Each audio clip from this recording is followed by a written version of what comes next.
우리는 북한보다 우월하다고 생각을 많이 하고 있는 것 같아요. 경제적으로 이 전문가들 말씀 들어보면은 북한하고 우리하고 30배, 40배 경제 차이가 난답니다. 그렇습니다. 그렇다서 이것이 전부인가요? 독일 목사님 독일 특강을 제가 한 달 전에 들으면서 제가 너무 충격을 받았어요.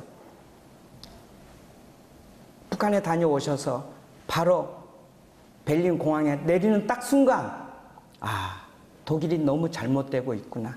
북한에 없는 게 독일에 있어요. 북한에 동성애가 없답니다.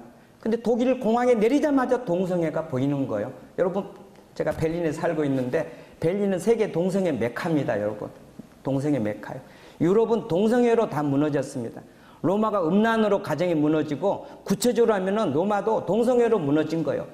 오늘 유럽은 동성애로 다 무너진 겁니다. 베를린은 동성애 메카입니다. 북한에 없는 동성애가 있어요. 북한에 없는 알코올 중독자, 마약이 독일에 얼마나 많은지 모릅니다. 그러면서 독일 목사님이 우리 독일이 북한보다 우수하다고 우리가 얘기할 수 있겠냐는 거예요. 경제 30배, 40배 좋아요. 이것만이 최고인가요? 북한이 없는 동성애가 지금 얼마나 한국에 지금 있습니까? 얼마나 북한에 없는 음란이 오늘 우리 가운데 얼마나 많이 있습니까? 북한에 없는 반문화가 얼마나 우리 가운데 많이 있습니까? 주재원들이 유럽에 오면은 너무 심심하대. 밤에 할 게 없어요. 반문화가 없으니까. 우리는 밤에 꽃을 피우고 있는 거예요. 이건 잘못 사는 거예요. 잘못 사는 거예요. 인생을 그렇게 사는 게 아니고 그리스도인들이 그렇게 사는 게 아니라는 거죠. 죄송하지만 그래도 한 10시, 11시는 집에 다 들어가야 되지 않겠어요? 10시는 집에 들어가지 않겠어요? 좀 이상한 얘기지만 저는 애 키우면서 TV를 없이 키웠습니다. TV 없이요. 여러분들에게 TV 없이 살라고 말씀드리고 싶지는 않습니다. 그만큼 저도 애 키우면서 어떻게 하면 애를 훌륭하게 키울까 저도 몸부림쳤다는 고민의 얘기입니다. 어렸을 때 애들하고 TV 갖고 얼마나 싸웠는지 아내하고 둘이 의논하면서 여보 우리 TV 없앱시다. 애들하고 일주일 동안 싸웠어요. 애들이 짖지요. TV 없애버리니까. 할 일 없으니까 뭐 하는 줄 아세요? 그림 그리고 있고 책 읽고 있고요. 그때 책을 많이 읽었어요. 지금도 물론 TV가 없습니다.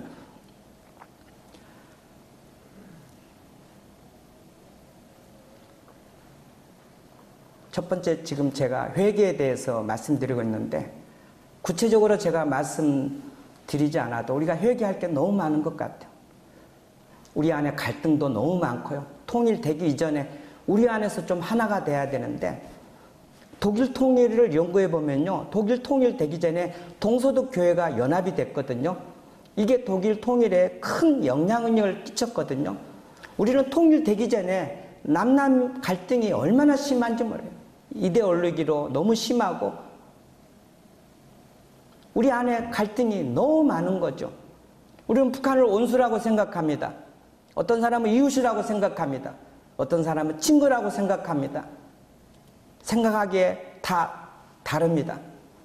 그럼 북한 동포들만 원수인가?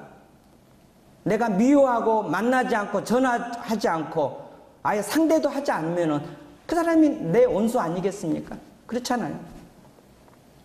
통일되기 전에 나부터서 사람들과의 관계가 회복이 돼야 되고 우리 안에서도 상처가 있고 만나지도 않고 전화도 안 하고 그렇게 사는데 어떻게 남북이 하나가 될 수 있겠어요? 우리 안에서 하나가 되지 않는데. 두 번째로 넘어가겠습니다. 첫 번째는 정말로 우리가 회개할 게 너무 많다는 것이죠. 독일 통일에 대해서 한 말씀 더 드리면은 독일 통일 되기 전부터 소독교회와 소독 그리스도인들은 최선을 다했습니다. 많은 사랑을 베풀었습니다. 소독도 상처가 많은 나라 아니겠습니까? 물론 동독도 마찬가지겠죠. 그러나 여러분이 아시는 것처럼 독일 목사님 강의를 들어보니까 동독교회가 필요한 재정 50%를 소독교회가 다 이렇게 지원을 했답니다. 물질뿐만 아닙니다. 사랑의 편지를 얼마나 많이 썼는지 몰라요. 그리고 선물을 그렇게 많이 보냈습니다. 그리고 자동차도 선물해 주고요. 그리고 동독을 한 번씩 방문하려면 굉장히 힘들지만은 가서 방문해서 위로하고 격려하고, 그리고 신학자들의 그 목회자들의 사역도 독일 통일을 연구해 보니까 굉장히 컸더라고요. 2차 대전 이후에 동독 사람들이 굉장히 정서적으로 불안했습니다. 그래서 서독의 목회자 신학자들이 계속 동독에 가서 계속 위로하고 격려하고, 저들은 너무 불안해했거든요. 경제적으로 너무 어렵죠. 그리고 공산주의 치 안에서 저들이 너무 힘들게 살고, 교회도 다 저들이 화역교회도 다 폭파시켜 버리고, 그래서 서독의 신학자들과 목회자들이 계속 가서 계속 위로하고 격려하고 저들을 정서적으로 약간 안정시키고, 이런 사랑의 수고를 서독 교회와 서독 그리스도인들이 어마어마하게 했습니다. 물론 우리하고 다릅니다. 우리는 오고 갈 수가 없고, 그렇게 우리는 하고 싶어도 할 수 없는 현실이라는 것이죠. 북미 정상회담 이후에 만에 하나 종전이 선언되고 그러면은 이제 오고 갈 수 있는 시대가 올 수 있을지도 모르겠습니다. 만약에 오고 갈 수 있는 시대가 열린다면은 우리는 내 것을 내놔야 됩니다. 내 것 내놓지 않고 통일을 어떻게 논할 수가 없는 겁니다. 옷을 20만 원짜리 하나 산다면은 10만 원짜리 사고 10만 원은 북한 동포를 위해서 써야 되지 않겠나 해서 계속해서 나누어 줘야 되고요. 그리고 우리에게는 또 화해가 있어야 되고요. 사랑의 수고가 있었다고 하는 것이죠. 우리가 회개할 것은 이런 사랑의 수고가 없고, 또 북한 동포들을 우리가 너무 미워했고, 28사단에서 군대 생활했는데 구호가 늘 아침부터 저녁까지 무찌리자 공산당, 때려잡자 김일성, 그렇게 하면서 군대 생활했는데 지극히 극도의 분노와 그런 감정들이 우리 안에 있다고 하는 것이죠. 그렇게 배우면서 훈련을 받았고요. 이런 것들을 우리가 철저하게 하나님 앞에 회개해야 되는 것입니다. 두 번째입니다. 41절입니다. 엘리야가 아합에게 이르되 올라가서 먹고 마시소서, 큰 비의 소리가 있나이다. 이제 빗소리를 엘리야가 듣게 되는 것이죠. 18장 1절입니다. 18장 1절. 우리 같이 한번 읽어볼까요? 시작. 많은 날을 지내고 제3년에 여호와의 말씀이 엘리야에게 임하여 가로사대, 너는 가서 아합에게 보이라. 내가 비를 지면에 내리리라. 내가 비를 지면에 내리리라. 지금은 어두운 시대입니다. 절망의 시기입니다. 이슬방울 하나 보이지 않는 그런 시대에 하나님께서 엘리야에게 비를 지면에 내려주시겠다고 말씀하셨습니다. 엘리야는 이 하나님의 음성을 붙잡습니다. 하나님이 이 땅에 비를 내려주시겠다는 이 말씀을 붙들고 이제 갈멜산에 올라가서 기도하게 됩니다. 두 번째, 부흥에 올리는 하나님의 말씀을 붙잡아야 되는 것입니다. 기도 응답을 받으려면은, 하나님의 은혜를 받으려면은, 다시금 하나님의 축복을 받으려면은, 내 생에 하늘문이 열리는 것을 우리가 체험하기를 원한다면은 하나님의 말씀을 붙잡아야 되는 것입니다. 500년 전 종교개혁자들이 부르짖었던 5가지 강령이 있습니다. 오직 말씀, 오직 믿음, 오직 은혜, 오직 그리스도, 오직 하나님께 영광을. 여러분이 독일에 오면은 누토 이족제를 가보시면은 가는 데마다 누토의 동상이 있습니다. 관전 포인트는 누토의 손에 뭐가 있느냐는 것이죠. 누토의 손에는 항상 성경이 있습니다. 누토의 동역자 멜랑이톤은 당대 최고의 학자입니다. 멜랑이톤 동상을 가보면 거기는 항상 교리가 있습니다. 신조가 있습니다. 할례에 핸델 생가가 있습니다. 핸델 동상이 구시가지 광장이 있는데, 여러분 핸델 동상에 가보신 분 있으십니까? 핸델 동상의 손에 뭐가 있겠어요? 악보가 있죠. 무슨 악보? 메시아. 그리고 구 동독의 라이프치 거기 통일을 위해서 기도했던 성 니콜라의 교회가 있고, 그 다음에 그 옆에 성 토마스 교회가 있지 않습니까? 성 토마스 교회는 루터의 종교 개혁에 영향을 가장 많이 받은 음악가죠. 세바스찬 바흐. 토마스 교회 안에 바흐 무덤이 있고 교회 마당에 동상이 있습니다. 바흐 동상이 있습니다. 바흐 동상의 손에는 뭐가 있어요? 악보가 있죠. 무슨 악보? 대표곡 마태 순환곡 있죠. 종교개혁에 영향을 많이 받은 바흐가 성 토마스 교회에서 27년간 교회 지휘자로 봉사했고, 거기서 유명한 교회 음악을 140곡을 작곡했습니다. 27년 동안에. 대표곡이 마태 순환곡 아니겠습니까? 루터의 손에는 항상 성경이 있었다고 하는 것은 그만큼 성경이 우리들에게 중요하다고 하는 것입니다. 종교개혁이 왜 일어났는가? 로마 교회가 성경적인 성경에서 말하는 이 교회의 모습을 벗어났기 때문입니다. 즉 신학의 오류입니다. 종교개혁은 권위 싸움입니다. 교황의 권위냐 성경의 권위냐. 여기서 마틴 루터는 목숨 걸고 말씀을 붙잡고 성경의 권위를 주장하고 있는 것입니다.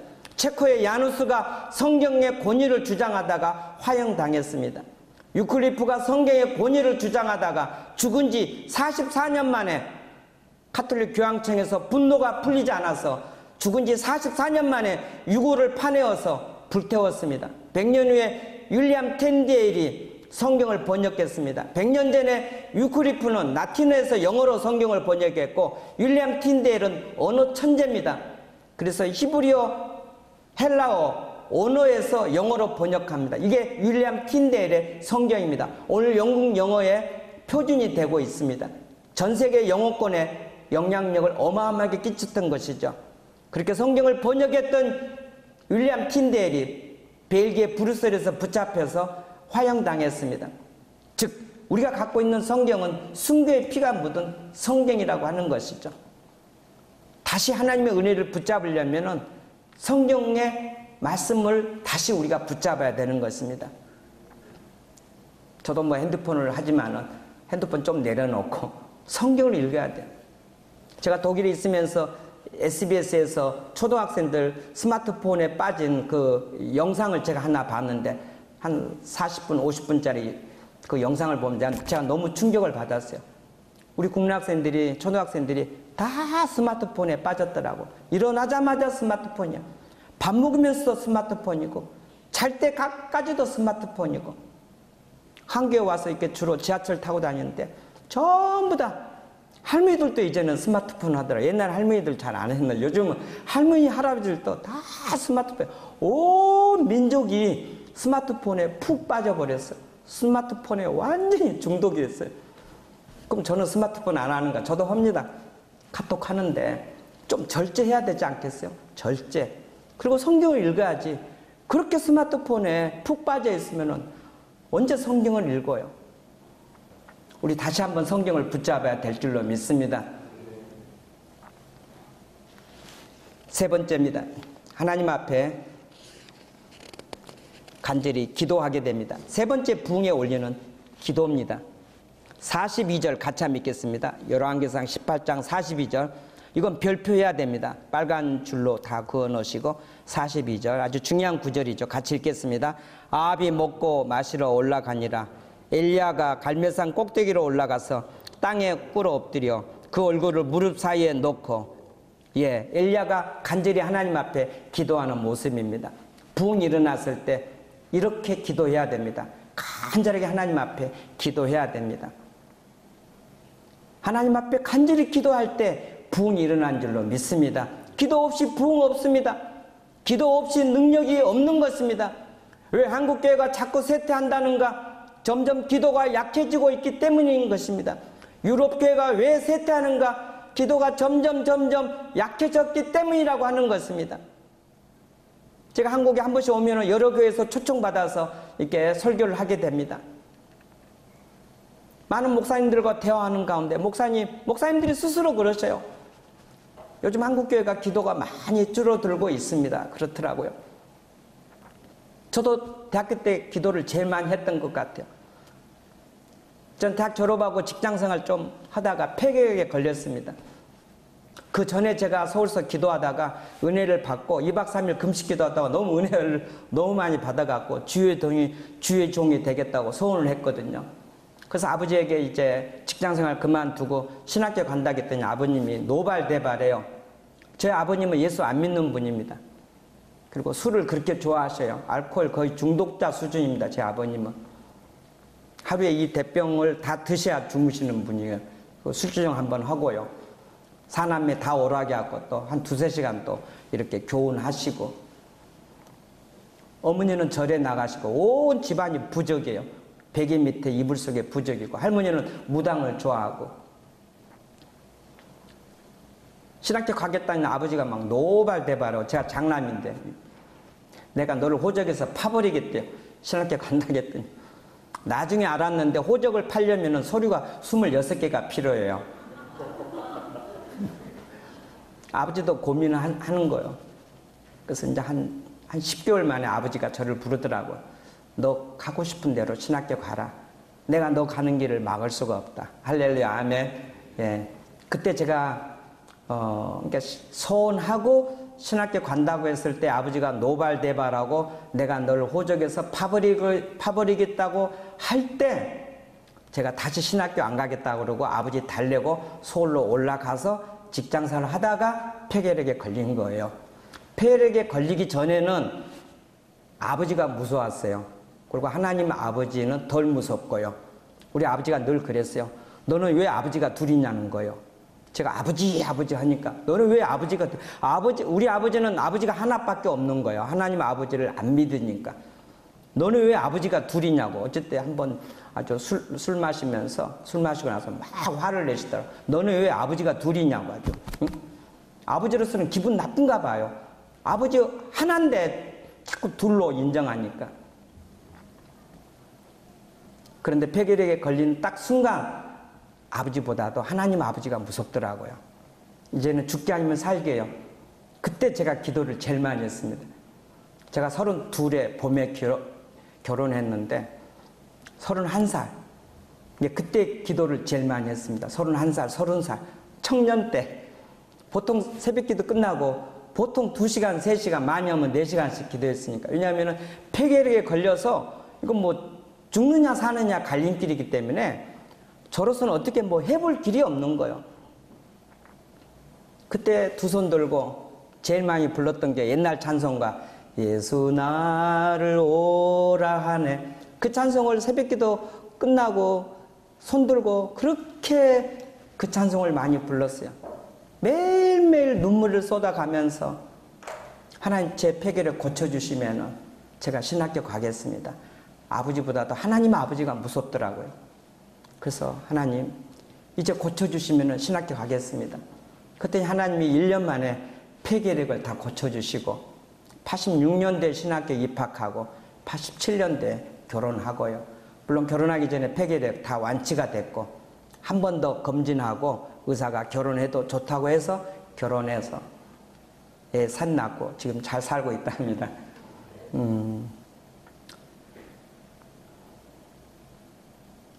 폐결핵 걸렸을 때 그렇게 많이 하나님 앞에 회개했고요. 또 하나님 앞에 기도했고 지금 목사지만은 그렇게 기도를 많이 못합니다. 부끄럽기도 하고요. 사랑하는 성도 여러분, 사랑하는 우리 평화한국 통일코리아 여러분, 우리 다시 한번 기도 한번 회복해야 되지 않겠어요? 다시 한번 기도 회복해야 돼. 우리 옛날에 기도 많이 했잖아요. 우리 옛날에 한 번씩 기도하면 아주 몇 시간씩 기도했지 않습니까? 몇 시간씩 기도했던 적이 있었잖아요. 오늘 엘리야가 얼마나 하나님 앞에 간절히 기도한지 모릅니다. 하나님이 내게 주신 약속의 말씀, 비를 지면에 내려주시겠다는 말씀을 붙들고 갈멜산에 올라가서 얼마나 많이 기도했습니까?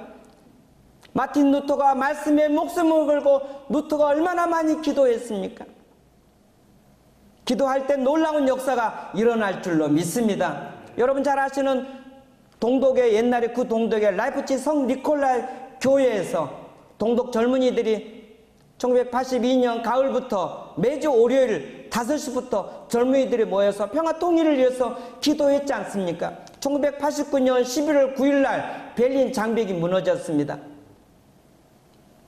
독일 통일은 저 송 니콜라이 교회 동독 젊은이들의 작은 기도회가 독일 통일의 기적이 되었다고 하는 것입니다. 오늘 이 밤에 여러분의 이 기도가 평화 통일, 평화 한국의 우리 조국 통일의 기적의 출발점이 될 줄로 믿습니다. 통일 코리아에서 목요일마다 찬양하고 기도하는 이 기도가 평화 한국에 매년 부르짖는 세례의 이 기도가 통일 조국의 기적의 출발점이 될 줄로 믿습니다.